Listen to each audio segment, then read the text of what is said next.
Top of the morning, Adam Fishman. I am so excited and I'm so happy to have you here. Um, yeah, let's just get started. Can you introduce yourself in a couple of sentences to the audience? Sure. It's great to be here. My name's Adam. I professionally am an EIR, executive in residence at Reforge, and a program partner. So that means I create program material for Reforge and building the growth leadership course for them. And I'm about to wrap up teaching the growth series. Also have a professional advisory business. So I'm a product and growth advisor to a bunch of different companies and write a newsletter, fishmanafnewsletter.com. It's fun. It is, I don't hold anything back. I have a lot of opinions, but I try to be helpful too. And that's me. And I have a couple kids and a brand new puppy. So, Nice, yeah, amazing. We're going to talk about the puppy afterwards as well. But what I usually do is I introduce people back to them. So let me just introduce you back. great. Quite surprised that you did not mention anything about Lyft or Patreon, so I'm not going to do it either. I So, mean, uh, I could. no, you had a lot of amazing positions, I think, and you were fortunate enough, or they were fortunate enough to have you as well, and they were also successful in that time. Let's just leave it at that. We can talk about this afterwards. You absolutely love annual planning, as is really visible from your content. Me too. I love it. It's one of my favorite topics. In case you're listening to this on Spotify and don't see the video, we are amused. It's not serious, but yeah. And I can attest to that the growth course is really great. I think the growth course was also in Reforge, one of the first ones that I ever did. I cannot remember exactly, but like we started to also use Reforge extensively a couple of years ago for all of our product management teams, which is about 12 right now. And I think it's a really great course. I'm not just saying that to put honey on your mouth or wherever, but it's honestly it's a really great course. And thanks to Reforge, I met a lot of amazing people, just like you now, who absolutely doesn't know me and just agreed to record an episode out of nowhere, which is great. So I'm really amazed about that. So let's just talk about your favorite story in the entire world, real quick, if you don't mind. Let's talk about roadmaps because I have a story about roadmaps, and there's a learning in there, and I want to see whether you also had something similar. So with roadmaps, I learned to watch my mouth in the sense of what you're saying. As I got a little bit more senior in the company, I made in one meeting a very innocuous remark, right? So like we were in roadmap planning, and I just said into the entire meeting in front of the entire company, like, "Oh, I fucking hate roadmaps. I wish I never had to do them again." So this took a kind of a spin in the company afterwards, and then everybody said, "Leah doesn't do roadmaps. We're not doing roadmaps. Why we're not doing roadmaps?" And BI and the entire business department just was starting to get really nervous. Can you tell me, Adam, why you love annual plannings or like even longer annual roadmaps, longer than annual roadmaps, so much? Yeah, I mean, I think like it's not that there's a problem with planning, right? Like planning is fine. I think what the problem is um, when people become fixated on the plan and they Hmm. don't allow themselves to react to new information. Because if you're running a startup and you're not like a mega company, like a gigantic publicly traded 100 billion market cap business, um, the landscape that you're in evolves really quickly. And what happens is by the time that you finish your plan, the plan needs to adjust a quarter later, maybe even a month later. So, like the number of times that I've been part of an annual planning process where you take a month or 6 weeks or longer to figure out what you're doing in the next year. And then you get into the next year and you go, oh, 90% of that ended up being wrong. Let's replan. And then you rush through that. Like something's out of whack there. So I just don't love that feeling of like permanence in a plan. But you have to know where your business wants where you want to go. Like I wouldn't say don't have a vision for what you want to accomplish. Don't Yeah. have a sense of strategy of like high level, how are we going to get there? But you got to be flexible on the details. And I think far too often annual planning doesn't allow for that. Yeah. And so you end up just replanning. And why did you spend so much time doing it the first time? That's what I think is a waste of time. That's really interesting. So you don't like roadmaps that much, right? Like this is a general statement that I can take out from this, right? But yet you have a, you know how many times you mention roadmaps in your CV? A lot. 4 times. It So Yeah. that's It very rich, Mr. Fishman. That's rich. Well, I think roadmaps and annual planning are different, right? I think a roadmap is a living, breathing process. Mhm. Um, and I think an annual plan ends up being fairly rigid. And so Okay. I think that they're a bit different, right? I think you should plan and plan to change it. And so you don't commit to things that are beyond a certain period of time Mhm. because you don't know if you're going to get there or how long it's going to take you to get there. And so that's what I'm like sort of railing against is this idea of thinking too far forward into the future and kind of Yeah. locking it down. Because once people are bought into a thing, it's really hard to change their mind. And so your job actually becomes even harder when it's time to change, and you have to just do all this change management again and stuff like that. And so it actually makes your job harder, I think, Yeah. to be rigid Yeah. in an annual plan. Yeah, sure, for sure. I think the biggest because I'm trying as a good interviewer to have a contrarian opinion. Unfortunately, the problem is I agree with you so much that it's really hard for me right now. The thing that I would say is that if we create the worst possible annual planning that we can do, then it would have to shape off something that we also communicate with features. So not even problem oriented, but like with features to the public. Yeah, Because then exactly what you just said happens. Gary yeah, from a really big account that we have is calling and said, Leah, you promised this feature in September. It's October. Why don't we have it yet? And that's yeah. exactly, this is the stuff that I absolutely hate about these plannings as well. Well, I don't see that much friction on the internal level as you saw, but um, I would say the external one is just absolutely stupid. And then you have to ask yourself, right? So my question is this. So you're an investor. So you seem to have money that you put into companies. So good for you. not a very prolific one. I dabble. Oh, Let's put come it on. that way. You could have just let that stay. Like just like, yeah, I invest in 40 companies and I expect one of them to succeed. So Nope. I prefer to be humble about it and be honest. okay, so I've done if a you little were bit of investing. okay, so if you were a prolific investor, let's just assume for a second, and you got into these typical, and I think you had your fair share. Did you have your fair share of VC meetings? Oh, sure. Yeah. Okay, so so these types of VCs that are coming into a meeting, and you have your slide deck ready, and then the roadmap comes up, the annual one, right? And it's one that you're not very happy with, but the VCs are super happy with it. Like, I don't know what my point is right now, but like, I think it's the situation where you're just like, these VCs are not aligned with what I would like to do, but the thing that is up on the screen, they kind of like it.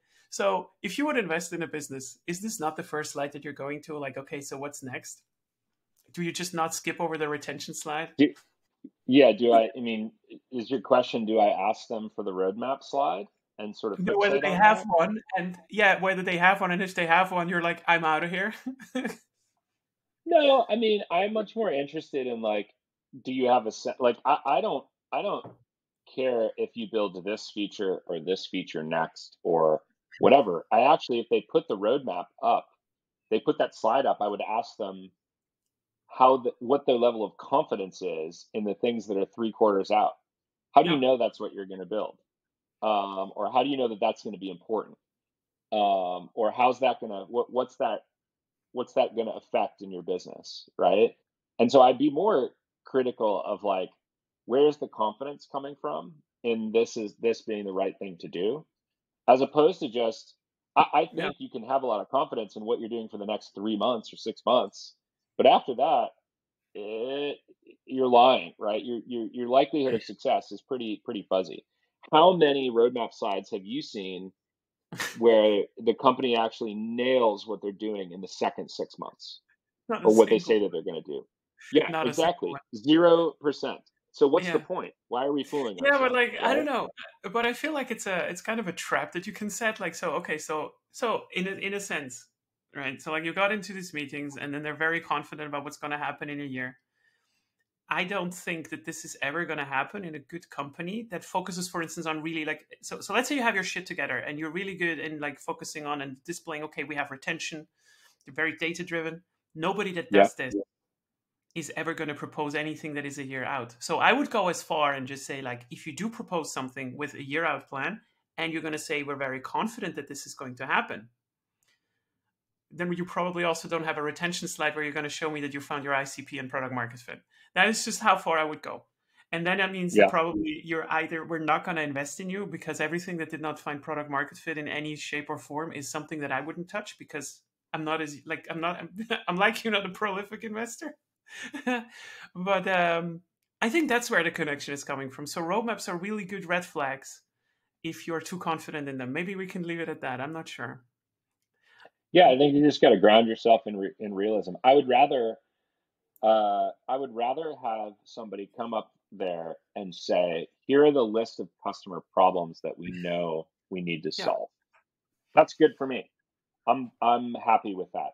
I Yeah. don't want to know what you're building and when. I want to know that you have an understanding of what is getting in the way of your customer's success, or why they're not Yeah. retaining, or something like that. So I'm much more interested in that. Did you ever run into a slide deck where they used loops over funnels? I mean, loops are sort of the new hotness, right? So like Yeah, I everyone's mean, you're talking about them a lot, right? trying Like to they're talk great. about it. Yeah, Yeah, yeah, yeah, they're yeah. great. I mean, I again, like in early stage investing, you don't necessarily have a lot of companies that have figured out their growth model just yet, right? And so, you know, because by the time you've really done that, you're past the point of like an angel investor, I think. Mhm. Yeah. Um, and so, again, I want to know that you have a sense of how your product is going to grow. How will you be? It's if you don't have that sense, I think you're leaving a lot out, right? Because like as we know, products don't really just grow on their own, right? So they need something. And so Yeah. if you can say, hey, you might not explain it in Reforge terms. Like who uses the term, we have a casual contact viral loop. Like nobody uses that term when they're talking about their product. But if you say, hey, the way that we're gonna do you do that? I Well, you've totally been do through that. the Reforge, course. Dude, But I like if swear. you said, I swear, yeah, every time I use the word funnel, I replace it with loop. Every yeah, that's time. the F word. I'm You so can't you conditioned. can't use the F you can't use the F word in conversation with people. Yeah, yeah. Go ahead. Sorry. It's bad. But Yeah. no, I mean, like you're not going to say, hey, we're going to have that. Like you're not going to talk about it in the academic sense, but you have Yeah. to say, hey, we know how we're going to grow. We're going to grow because our users are going to create content on the platform and they're going to share it with other people because it's a team sport and there's collaboration. And then other people are going to come in and they're going to use that content. That's going to help them get started. And then they're going to create more content and share that. Okay, cool. I know that that's a user generated, user distributed content loop. You may not call it that, but at least you have a sense of how people will be using the product and how they will be distributing it. And if you No. don't have that, then one, like what are you gonna? You're just gonna hope that magically people come to your product? Like, I don't think that's a good idea. And at least it represents some amount of thought that you just don't build a thing and it works. That you've got to like work on it, and there's distribution and there's reasons that people come and No. stuff like that. So that's all I really need to know. That somebody's thought about it a little bit. Yeah, no, okay, I get that. So like here's the two problems that I usually run with it, right? So like if you have to apply this for your own product teams, it's totally fine, right? That's good. But there's a relatively big chance at some point that when I advise companies that have, so let's say they're in a lower B2B segment, like high data source, whatever, or B2C, it doesn't really matter. And you talk about their growth loops and you start to introduce the concept a little bit. There's one thing always happening.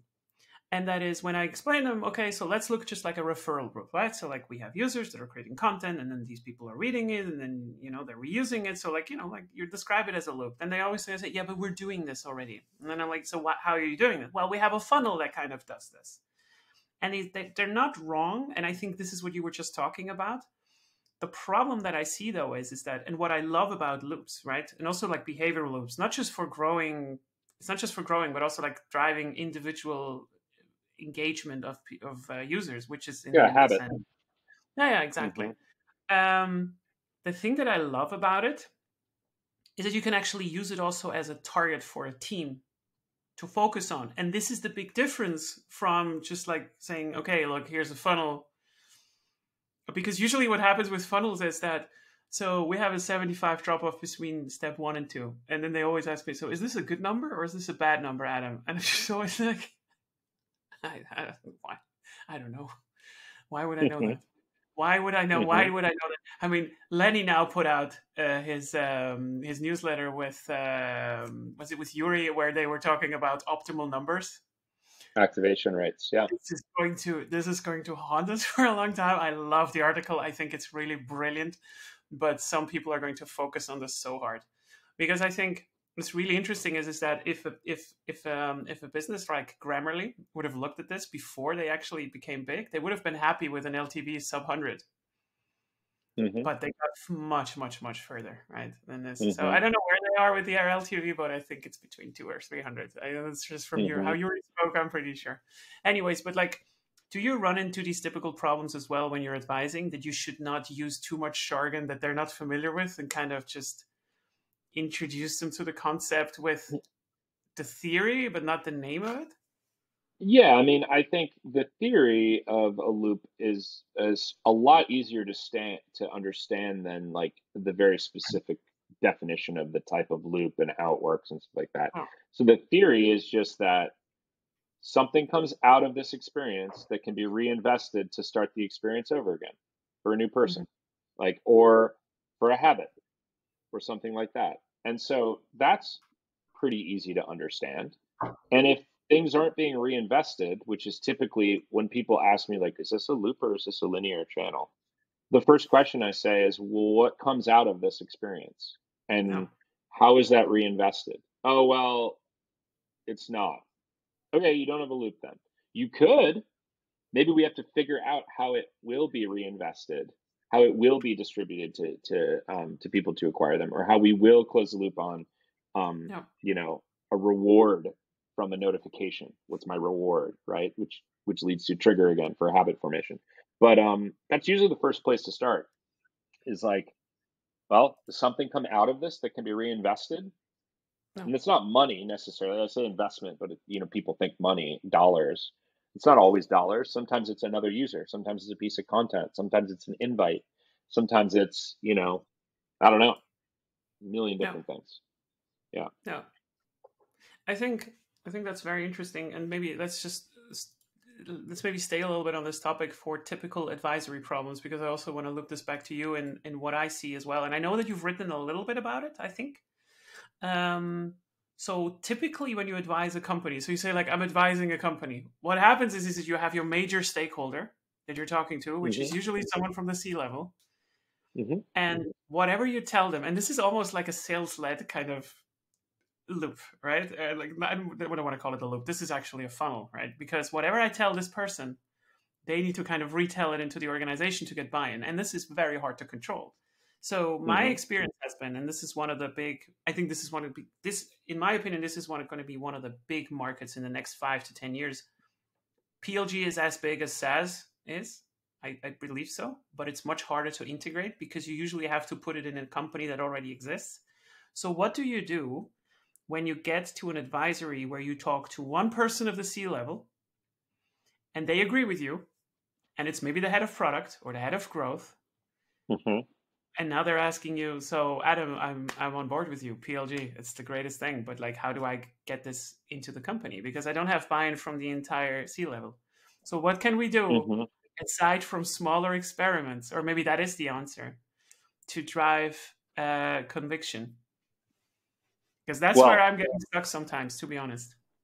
Yeah, I mean, one, I would say I have the benefit of being able to be somewhat selective on the companies that I work with, which is a privileged place to be. So I'll just acknowledge that.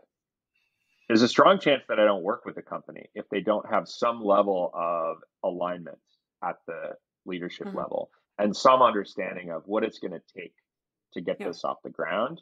Um, because, uh, if you're a sales driven business, sales led growth, you got enterprise sales team and they do outbound and they close deals and like things like that. And you want to move, you're the CEO and you want to move to PLG, or add that as a motion, you better hope the head of sales is on board. And if they're not, it's not my problem to get them on board. That's you as the CEO. That's you as aligning on the leadership team, because you have to you have to make sure everyone's bought into the company strategy. The company strategy is that we're going to layer on another way of acquiring yeah, users. We're going to generate self-service revenue. How's that going to feed our sales team? yeah, Um, Instead of them just doing outbound stuff, we're actually and the marketing team spending money and qualifying leads. We're going to rely more on product usage. You got to have that conversation. We can have that conversation together. I can explain to them how the dynamic works and how they need to move, but they got to figure that out and get on board before I come in, because otherwise it's going to be roadblock after roadblock. And my job as an advisor is not to remove the internal roadblocks of the company.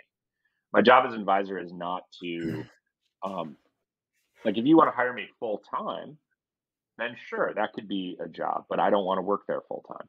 yeah. Um, so, so that's how I see it. Like, the politicking and the internal dynamics of a company are not really my No, responsibility to sort I out, but I can make them clear that that has to be figured out as part of the deal.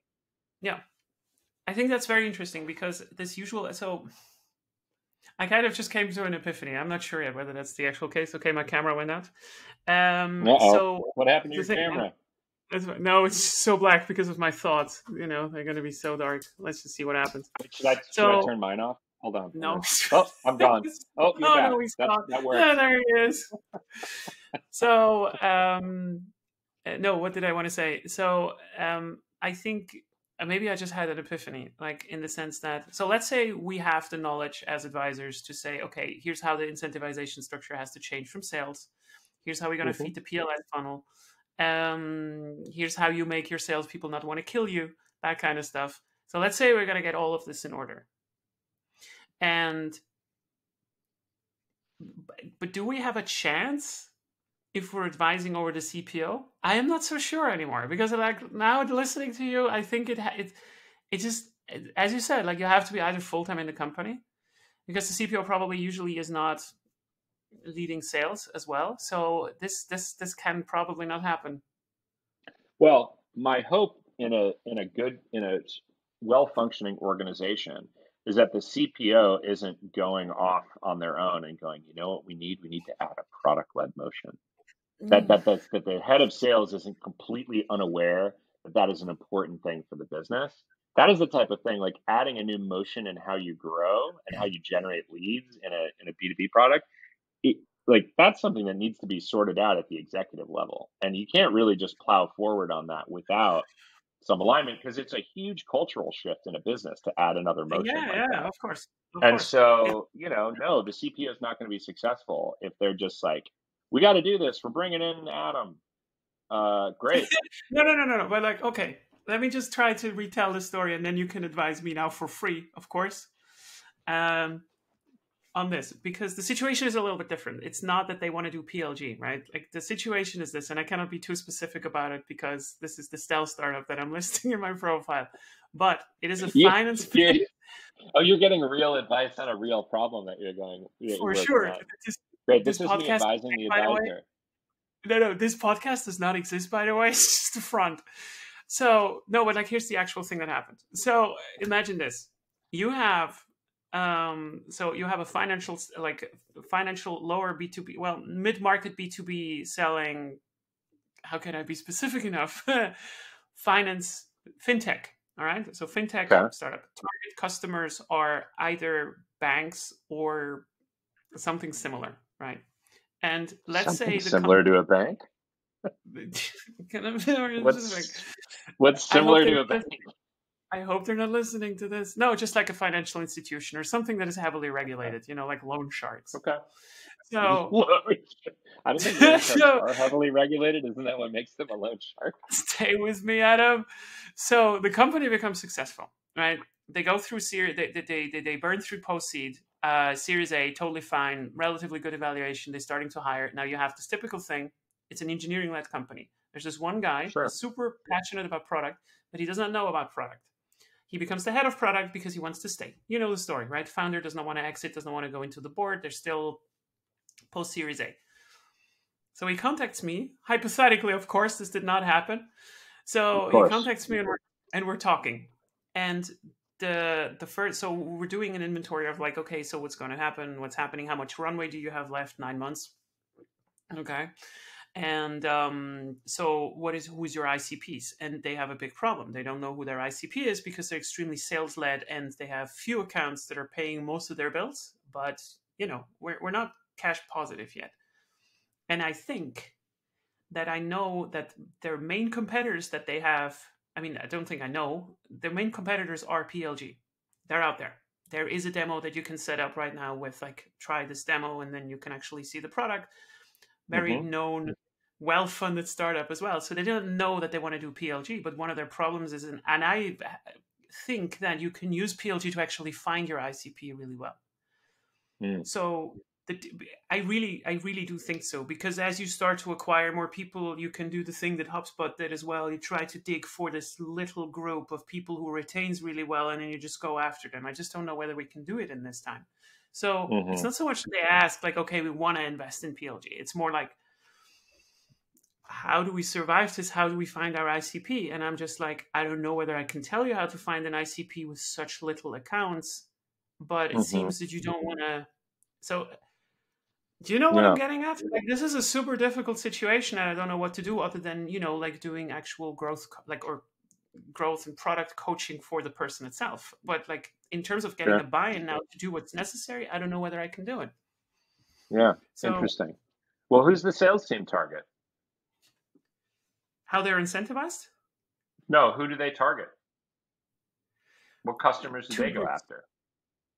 two completely different groups. One of them is upmarket. I would say ACV Mm-hmm. 150 plus, 500 maybe. Okay. That's what they're trying to target. The other ones are, I think, I don't know, something like between 50 and 70K. Mm-hmm. And completely different use case, right? So one of them is about efficiency, which is the big tickets, usually enterprise, the usual crap. And Mm-hmm. the other stuff is, you will not find these two user groups in the same events. That's what I mean, right? So like, if you go Mm-hmm. to an in-person event, you will not find them, because one of them is growing startups and the other one is Mm-hmm. institutions, like something like banks, highly regulated, that kind of stuff. I find it Mm-hmm. extremely difficult because they're so afraid of like giving up the one ICP and then just going for the other. They have so much FOMO. It's not. It's. I understand it, right? It's understandable, but I don't know what to do with this, Adam. Maybe I have to cut this out Mm. after the podcast. I don't know. I don't What know is that I your can advice? solve. I don't know that I can solve all of your woes. I mean, I think that uh, you can have different motions for different use cases. Yeah, What's wrong with that, right? So if you have the growing startup use case, maybe those folks are much more likely to be sort of self-serve. They don't require me to call in on them in a sales motion versus the enterprise person does, the institution. I don't think a lot of yeah, like stodgy financial institutions are going to show up at your front door and go, let me get a demo of this. No, they need somebody to knock on their door. You just have to think about like, how do we best reach this customer? The growing yeah. startup is usually willing to try something out and wants to demo it and actually doesn't want to talk to a human. They hate salespeople. But the Sorry. enterprise company loves salespeople, loves to Yeah, talk to salespeople. So like, what's the problem in having a motion for each thing? I'm. I don't know. I'm with you. I'm with you. Yeah. It's just that sales is Also, giving signals that they want to have the big accounts. Yeah, go ahead. yeah. Also, do you know how long it took HubSpot to get to a place where PLG and like product is like a pretty significant part of their business? I know. I'm a huge fangirl of HubSpot. I read everything about them. I have even Scott Brinker eight on my podcast at some point. I love eight them. years, Yeah. 8 years. That's how And long it while they took. were successful, while they already found their ICPs, they disrupted themselves. It's such a fantastic company, and Yes. they made plus 20% today. Yeah. So, but how many HubSpots are out there? Not many, No. right? Like they did a lot of the right stuff. There's a little bit of like survivorship bias. We're like, oh, if everybody could just be more like HubSpot. There aren't a lot of HubSpots, else we'd be talking about those companies too, right? Like there's something unique about the culture, the approach, No. their risk tolerance, their willingness to throw No. something that was working out the window, you know, um, and take a risk. That there's something there. So anyway, but it takes a long time. And as an advisor, like let's say you're advising HubSpot, you're going to do that for 8 years while they figure this I'm, out? No. yeah. I mean, that'd be amazing. You Yeah. certainly Okay. probably. I hope you're getting Yeah. paid in HubSpot stock if you're doing that. But No, but like, yeah. yeah, no, I'm getting it. I'm with you. I don't think it's fair because HubSpot did it at a time where nobody did it. And Hmm. the thing is also like the product offering of HubSpot is just amazing for also behavioral analysis, right? I think I read, I'm not 100% sure, or Mark Roberge was talking about it, that if a customer is using for free two of their products, that is a very, very high buy intent signal. And then they're going after it with their PLS. I think that's what it was, right? So like they have these 5 verticals that they're serving, which is amazing. Sure. And most companies don't even have that, right? They don't even have one vertical that they're serving well. But I Yeah. think, yeah, I don't know. Okay, so you did not solve my problem, but I guess I agree. No, I agree with you. It's really difficult, right? So then the follow up question is: would you drop? And when would you drop a mandate while you are starting to advise? When you feel like there is no more point, or I cannot do the important motions, You but they mean would pay.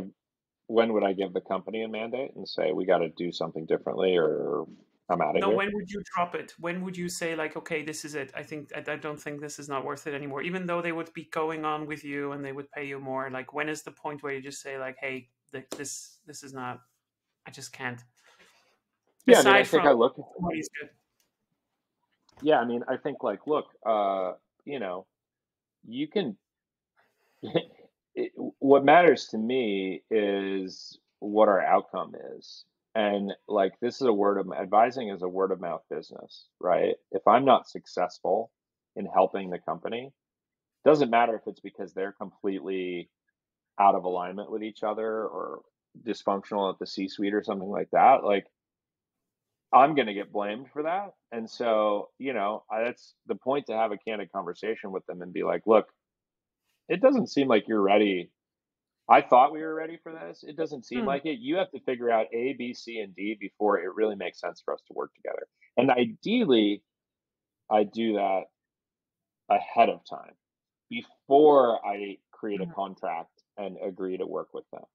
But that Yeah. doesn't always happen. Sometimes you don't see the inner workings of a company until you're like really involved with them. Yeah, that Um, would have been my second point. Yeah, sure. yeah, Yeah, yeah. but it happens. So I Yeah. think it's fine to just and it's nobody's fault. Well, maybe it's their fault. But it's fine to just be honest with them. Be like, look, Yeah. I I don't think I can help you be successful right now because you have to sort out some very foundational things before we can work together. Yeah. Like that's fine, you know.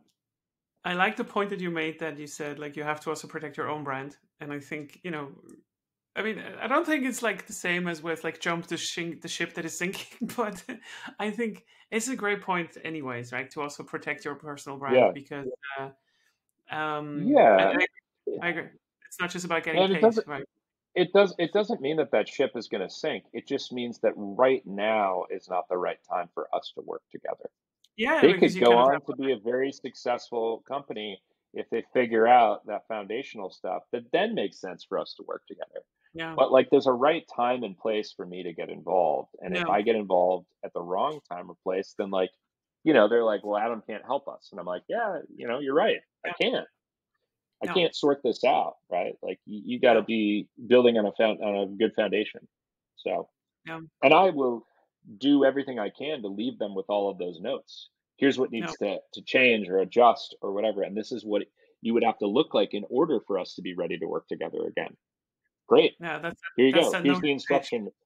Here's Yeah, the that's that instruction notion page manual. that nobody's going to read, and then when the company burns, they're like, "Oh, look, we should have done that." Yeah, I Yeah, mean, look, hindsight's 2020, I guess. So it is, it is, it is. But I think, yeah, I always said that I'm going to drop something as soon as I have a feeling that I don't have leverage anymore, and I think that goes for everything in life. Also, the jobs that I had, like the full-time jobs. The moment I feel like I don't have leverage anymore, and you're just like sitting there twiddling your thumbs, it should be over. It's just let it go. Just go. yeah, I mean, It's over. but look, if you're really good advisor, the role of the advisor is to basically end up firing themselves from the job. Like if you can teach the company enough so that they don't need you anymore, that's success, right? It's No. like the best product manager has a team that functions really well when they're not in the room, and it took a lot of work to get there.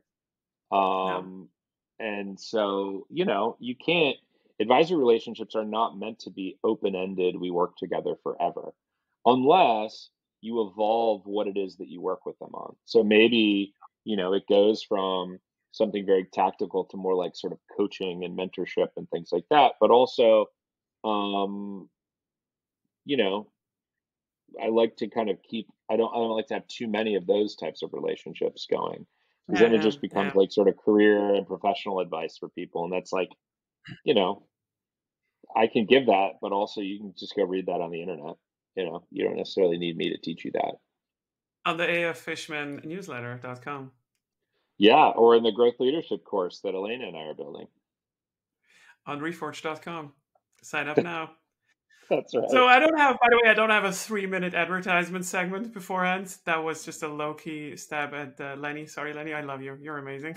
But yeah, it's probably also because I don't have Feels the like we reach should that's been. talk about it feels like we should talk about athletic greens or something like that right now. Yeah. The So I Adam, don't know. Adam, what do Or you put do that you're stamps or stamps.com. so Adam, what do you do in the morning at 7:15 that your skin is glowing so much? That's right. That's right. Lots of All exfoliation. right, let me. Yeah, exactly. Sit on broken toilets. So let me ask you a question then. So like in all these advisories that you did, and it doesn't matter whether it's coaching or advising for other companies. In on a scale of 1 to 10, how often is the word growth fundamentally misunderstood in the way that you define it? What a growth department Mm. does in a company? Yeah, I mean, I think I don't want to say that it's fundamentally misunderstood. I think, and we're talking about this a lot in the growth leadership program. The Hmm. problem with growth is that one, it's still relatively new as a function. Two, it looks different in different companies. So if Yeah. you, company X, just copy the same setup that company Y had, it might not work for you because what if you have a different motion? Or what if you're at a different stage and you need different skills on the team? Or what if, your product doesn't accommodate it in the same way that this other company does? Like, um, that I think is almost that is honestly one of the fundamental challenges is people realizing that they have to take like, look, a marketing organization is it's a 150 plus year old. It's actually a tens of thousands year old discipline, right? Yeah. And so what marketing looks like in a company is pretty tried and true. There's an organizational structure to that. Same with Hmm. product. Um, Growth, not so much. Because it's like, is it marketing? Is it product? I don't know. Does it report to the CEO? Is it distributed? Is it, yeah, is it its own team? Are we just running experiments all day long? Like, so there's a lot of different things. And the biggest challenge is helping people find the unique model that works best for them versus what they heard from their investor was a good idea to do. Really? Really? Okay, now I'm a little bit surprised. I would have expected that you would have said like get marketing as fast as possible under growth and put product in there as well. Because that's usually my mantra. Like if possible, for the simple reason that in my understanding, so like the principal understanding, and now you can correct me, you can educate me because you're the pro on this. So my basic understanding of growth is that we enable, for instance, marketing to own the entire funnel instead of like being relegated to the top of the funnel crap that they do with landing pages and so forth. Nothing against marketing again, sorry. But like we're kind of relegating them in their own organization to not have engineering resources, right? So like this is the typical thing. Like you want to do something that is in the product. Hey, engineering product teams, can you help us? And what that usually does is that they're not doing it at all because it's annoying to facilitate. So Hmm. my my thing is always like to put them under growth, which is also creating friction because if you have a CMO, what are they going to do now? But like put them under growth so they have with product together, like the entire funnel with them. But like, am I misunderstanding something, or do we agree and I use different words? But when you say put them under growth, what does that mean for reporting structures? Do they still report into the marketing leader? Do they report into the product leader? Do you have a growth leader and everybody reports into that person? Yes. So Um, CGO for sure. CGO, okay. Chief Growth Officer. How many CGOs do you know?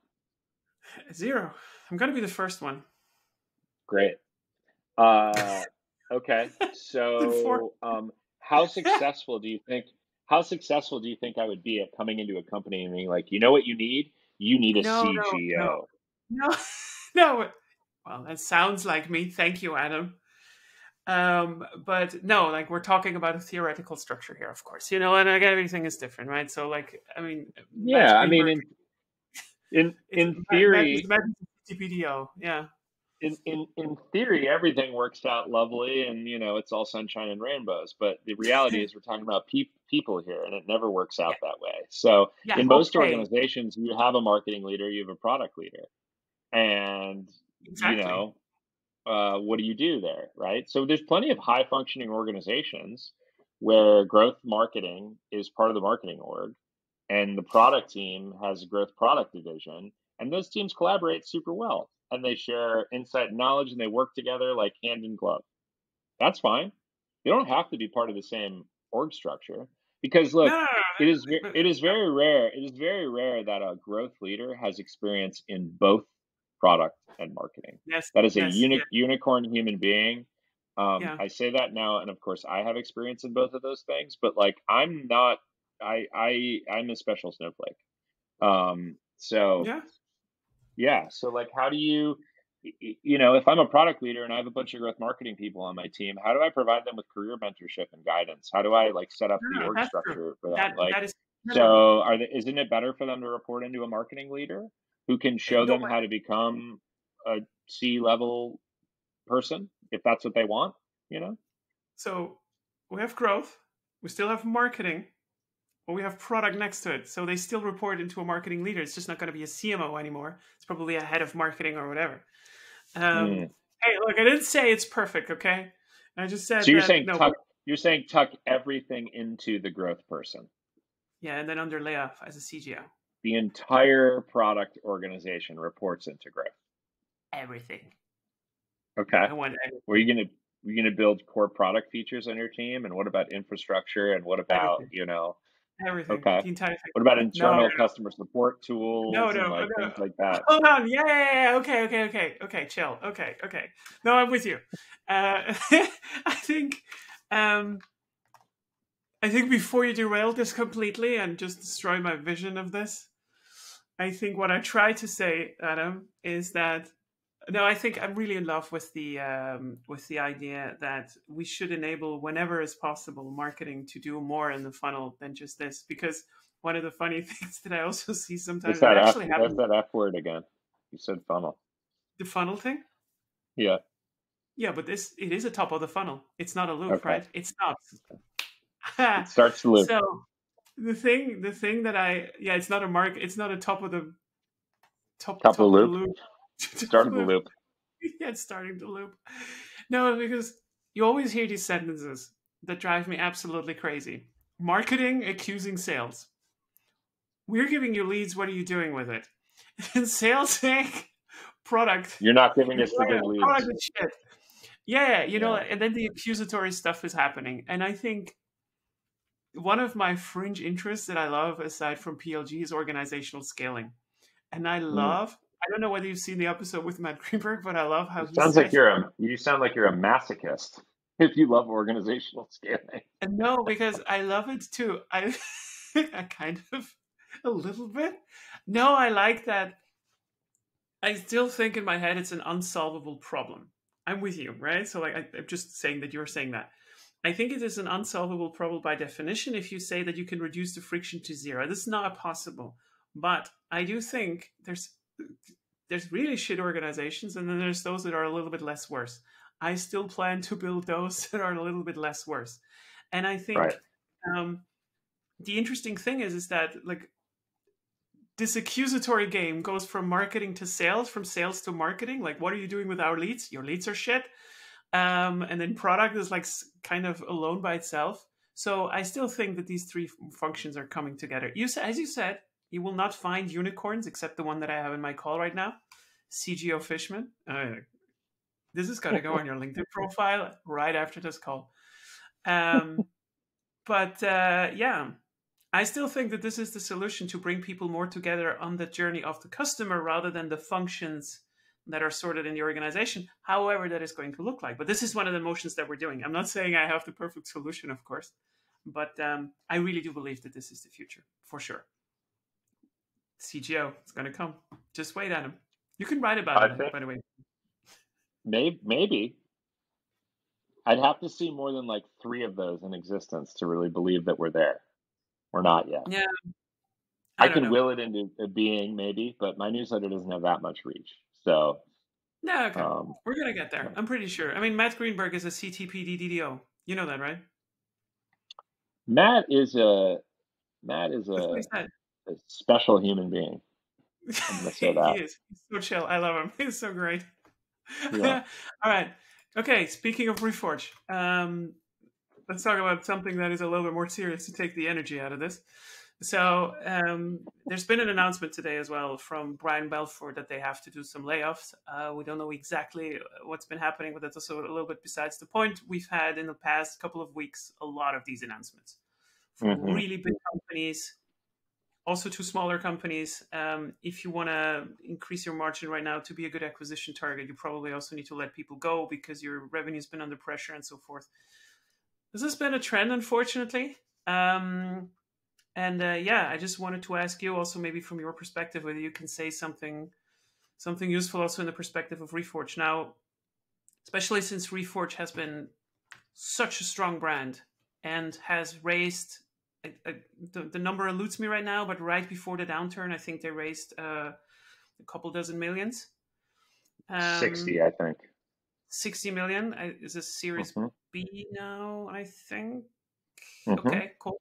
And now we have the downturn happening. So why is this happening right now? I mean, not in a surprised way. It's more like, do you have an insight that would be interesting in this regard?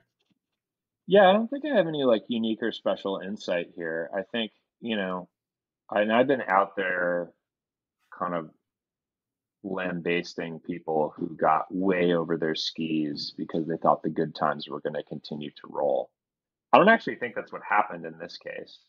Brian and I are friends, and I'm kind of privy to how he runs that company. And I think what is happening is that, and I think like what I'm seeing and observing is that some companies like Reforge, some thoughtful companies, um, planned for what they believed was the worst. So they slowed down hiring early. They raised extra capital. They, um, you know, did a whole bunch of different things. Uh, and some of them, and they did all of that um, in the hopes of not having to let anyone go. But I think what some companies that were really thoughtful about it are realizing is that it's going to get way worse before it gets better, and that even all the things that they did are still not enough. And so, you have to give yourselves the runway to weather this storm. So it's not like they're saving money and then going and dumping it into crypto or something like that. Like, Mhm. and it's not like they're using this as an opportunity to like cut certain performers and things like that. I mean, they hired incredibly talented people, and they had Mhm. some tough things to tough decisions to make. And some of it is like, well, maybe this part of the strategy that we were investing in, we think is not going to be a future part of the strategy. Okay, well, we should probably be realistic about whether we need those people right now. And I think 2023 is going to be a lot worse than 2022. And so You think? I think uh, you know, do I think that a company like Reforge is going to have to cut more people at some point? I do not. I think that they tried to do everything that they could Mm. so that they don't have to deal with this again, and they have now, I think, planned for the worst. Um, but it's actually funny, you see a lot of other companies who did some immediate layoffs right away when the things got bad, and then 3 months later, oh, we got to lay off some more people, and then 3 months later, we got to lay off some more people, and it's like that's that's terrible. That to me is a result of kind of poor planning and things like that, um and that maybe that first wave of layoffs was maybe a bit more opportunistic and not super well thought out and not actually rooted in financials. Like, who knows? But yeah, I mean, I think that's just the reality. And again, things are going to get worse before they get better. We're not done with the layoffs. We are Yeah. not done with companies imploding. I think the other thing to look at like FTX this week, like major Oh major yeah. crypto player just poof gone. Yeah. And I get a message, Whoops. hey, should I invest in Bitcoin? No. Yeah, whoops. Well, I mean, I don't know. It's bargain basement prices right now, relatively speaking. But no, I mean, there's just a lot of weird Yeah. stuff happening right now. And again, Yeah. it's Yeah. it's going to get worse. Your camera went again. It's going to get worse No, before it it's gets fine. It's better. Oh, fine. you're back. Okay. Yeah, it Um, got worse. They cut my power and now it's gone. So I think I think you're right on the money. And I think what I really do not like sometimes on these discussions that are happening on Twitter about how stupid CEOs are and everything, especially like the bigger the companies go, right? Like the gloves are just off and everything. I'm not saying so. First of all, I don't. It's really hard to see behind the scenes. But even if you take a small company like Reforge, right? So like I don't know if any of what I'm saying is true now, whatever. But I think if you're raising, especially before this downturn, and revenues were growing all the time, you have a specific evaluation. I'm not saying that Reforge is overvalued in any sense, but like if you have a downturn to face, suddenly your runway becomes like, okay, the next financing round could be a down round, even though we're doing really, really well, because now that the measures for the valuation have just changed, right? That's mhm. not something that you want to do at any cost, of course, right? So I was also asked today by someone like, "Hey, do you believe that the market is going to go up in the next 2 years?" And I said, "Well, if you look at the market doesn't believe it's going up in the next 2 years, because if it would believe that, then it would be going up right now." Mhm. And that's the thing, right? Like we're all waiting for a signal now. Like, and I'm with you. I don't know what's going to happen. I just think that I'm going to leave my little money that I have on HubSpot because I believe in the company. They beat the 20-day index, by the way. Um, and it's just that, yeah, that's just as much I'm gonna be willing to do, because I really don't know, and I also don't have that much money that it would matter. But I'm yeah, just gonna and the other go thing, dig a I'm just gonna go dig a big hole in the backyard, and I'm gonna put all my money in a mayonnaise jar, and I'm gonna bury it in the that backyard. is probably that is probably what lands you on the New York Times in 2057 when they say like, here are 10 tips that Adam Fishman, the most prolific investor, And then 2 years from now, put. I'm gonna unbury that mayonnaise jar, and I'm gonna How have big that is that money. mayonnaise? How big is that mayonnaise jar, Adam? It's a very tiny mayonnaise jar. Do you just put your black Amex card in there? I do not have a black Amex card. I don't believe you. All right. Very good. Yeah, no, like I think I don't know. I just think that you can never do it right. And I think people really hard underestimate how difficult and how extremely hard leadership is. And then the further Yeah, up you go, um, how incredibly stressful, how yeah, incredibly stressful this is. Layoffs are not fun, anyways. Of course not. yeah. But Okay. I will tell no, you the company. I will tell you the companies that make me mad when it comes to layoffs. go. The companies who in 2019 they were just cruising along, and then the No. pandemic hit, and their business exploded, Mm, and in a good way, because the pandemic was driving a bunch of new customers into their arms. The companies that aggressively overhired under the assumption that like the good times were going to keep on rolling, mhm. I think that's a mistake. I think that was a mistake, and I think those what I would want to see from those people, and some of them are saying this, just an admission of that, as opposed to like, you know, uh, denying any sort of mistake that they made. I want to see like humility and an acknowledgement of, wow, we messed up No. from people, and some you see it from, and I think that those people are being genuine. I want to believe that they're being genuine about it. So yeah, that's No. my take. That's a beautiful take. I don't know what to say otherwise. Yeah, a lot of things piss me off as well. I just gotta be careful. That's also what I learned. I cannot say what always pisses me off. Yeah, no, but I'm not gonna work on Meta ever. So they piss me off as well, but this is other reasons. But that's fine. So I can actually I thought we were wash my. having this conversation in the metaverse right now. Did you know that Yeah. you By can the have way, legs in the if you're metaverse watching now? this You on can have YouTube, if legs. you watch, sorry, Did you know you can have legs in the metaverse now? Legs. actual Did you hear legs, about that? Yeah, that was the amazing. thing. That was like a big deal. Mark Zuckerberg demoed legs like Yeah, a few and I weeks thought, ago. yeah, and I thought I'm like next level. I don't know, man. But like, Is that it's is that just. a new Oculus? No, that is a G2. I would never get anything from Meta anymore. Oh, Like I I'm don't know not what a G. I don't know. I'm not hip to these VR things. okay. G2 is a 4K on every eye, and as you can see here, if you're watching this on YouTube, this will make sense. Spotify audience, I'm really sorry. Um, this is a setup for flight simulators. It's one of my favorite hobbies. You can just fly. There's no investors in the air. There's no backlogs. There's no scrum process keeping you on the ground. There's no revenue, no retention problems, nothing. What do you Just do planes. in the air? You want to know that? I'm actually going to talk about this on my own podcast, am I? I'm shooting Well, down what other I planes. just Oh yeah, that's cool. Shoot down other planes. I love Yeah, that. I fly F-18s. I actually do. Fun. I'm sorry to everybody that ever has followed me. I know they will now unfollow me, like because what is she doing in a fighter plane? I don't know. I think it's a pretty cool hobby. I don't know why. I just like I'm That not is a cool glorifying hobby. war. And yeah, it is. I mean, you're living in front of a brick wall. It's really cool, right? Yeah, I'm doing a basement stand-up comedy right now, and like Second Well, City or something.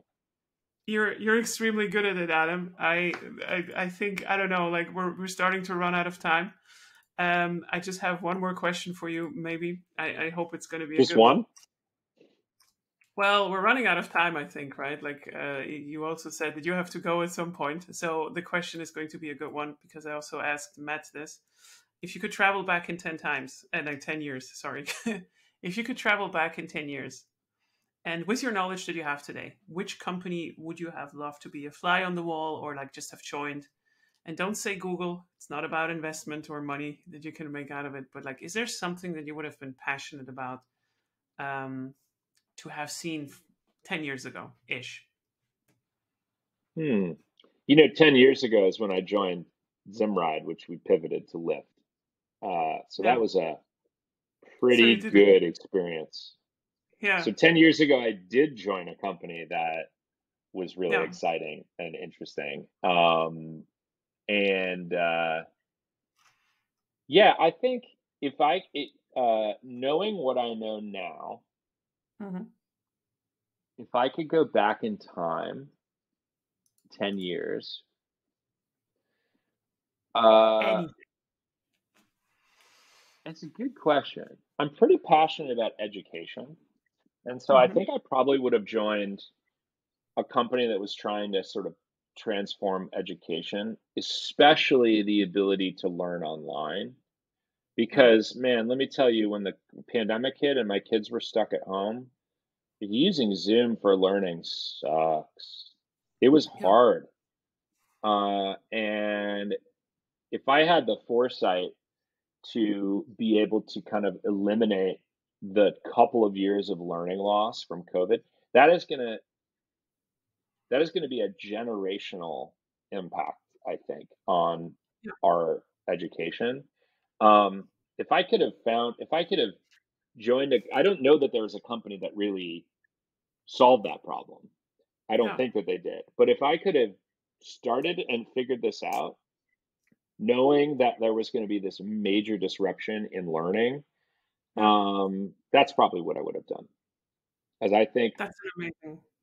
I think That's we're an going to amazing. have I think we're going to have a really big, and I see it in, uh, I see it in like social development. I see it in like every kid has some deficiency because of the pandemic. That's really, Yeah. especially younger kids, and that's really kind of sad. And if I had if I had like future vision and I could have sort of solved Yeah. that problem before it emerged, I would have done that. That is a beautiful answer. And I think, thinking back on it, I think it blows my mind that we actually do not have a good solution for this. No, there's no winner that took all of it at the moment. There's no Facebook, MySpace, or whatever you want to call it of the education space. At least I don't know about it. I've never heard about it, Yeah, and it's fascinating because the problem doesn't seem, at least to my product ears, not that hard to grasp, right? So there must be a solution somewhere in there. But even if you just look at Miro as a collaboration tool or whatever, it's still also not where it can be, right? So yeah, it's fascinating. Yeah, yeah. that's I very think I think I've worked in ed tech before, and cool. I have friends who are founders of ed tech companies. It's a challenging space. It's challenging to build a uh, a company that grows fast and makes money, Mhm. because you can either charge for your product, but then your growth isn't great. And then if you sell directly to schools, for example, there's a finite pool of dollars. It's not like we're investing more in education. Feel like all Yeah, you hear about it, at least in and by the way, it's a very US centric view of the world, right? And I realize I'm talking to somebody this who's not. applies. No, no, this sounds also like Europe, by Yeah. the way. So it's a tough problem to solve, but I uh, I feel like there's, there could have been an opportunity to solve it, and at least to address pandemic learning loss ahead of a pandemic. The one thing that I could imagine why this did not happen yet is that the schools themselves were not ready to enter the market where we provide the solutions, and that is that they're just not digitalized enough. This is a thing Could that was be. so painful, like everybody had their own device, but they had nothing was set up from like you have these institutions that are just not centralized, not digitized. Kids just were not used to learning really, like maybe with the computer, but they were not really used to this disconnected remote work that we are doing right now. I Yeah. lost my dog. I'm looking for my You dog. lost your dog. Okay, that's a great closing Oh, thing. Don't lose your dog. Do you want to get no, I your think dog? no, I think he's somewhere. I don't think Okay. he really escaped anywhere. So, That is yeah. a great note to end this podcast. Thank you so much, Adam. I had really, really a lot of fun. I hope you did too. And I honestly hope this was not the last time. Thank you so much. Yeah, it was fun. It's fun to chat. Fun to spill the product tea, as you say. Yeah, fun to spill the product tea in front of a brick wall. Thank you My so much dog and is see you next my, time. Turns out my Your dog is dog? outside, His dog is but he didn't. outside, everyone. Don't be He scared. didn't open the. He didn't open the door himself. My wife is out there with him, so we're good. I must have just completely missed that whole thing. No, this is All great. This right. is going to go on the podcast as well. Okay, thank you, everyone. Bye.